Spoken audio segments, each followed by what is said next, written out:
कर्मचारियों के लिए पुरानी पेंशन योजना होगी बहाल, विधान परिषद में दिए गए तर्क। आखिर क्या है खबर, विस्तार से चलिए जानते हैं। तो यूपी की योगी सरकार ने विधान परिषद में एक बार फिर से कहा है कि पुरानी पेंशन योजना लागू कर पाना संभव नहीं है। राज्य सरकार ने पहले अप्रैल 2005 में नई पेंशन स्कीम लागू को किया था, जो सभी सरकारी संस्थानों में लागू है।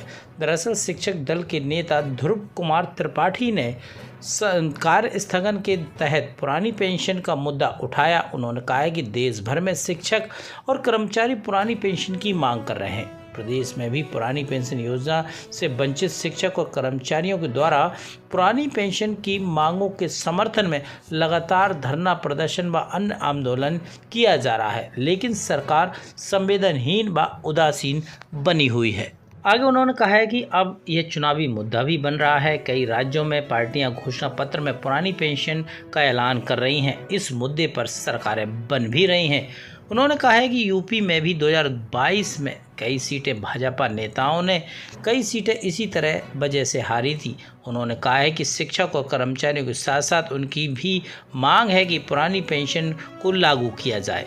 जवाब में माध्यमिक शिक्षा राज्य मंत्री स्वतंत्र प्रभार गुलाब देवी ने कहा है कि केंद्र सरकार ने 2004 में नई पेंशन लागू की। उसे राज्य सरकार ने 1 अप्रैल 2005 से लागू किया।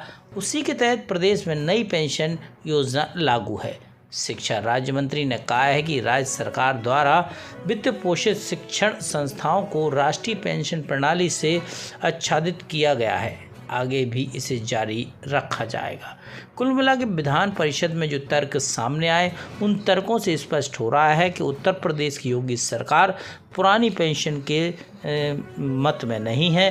पुरानी पेंशन बहाल नहीं होगी, इस तरह का तर्क सामने आया है। जबकि अन्य कर्मचारी संगठन लगातार प्रदेश में या कहें पूरे देश में पुरानी पेंशन की बहाली की मांग उठा रहे हैं और ये अब बड़ा चुनावी मुद्दा भी बन गया है।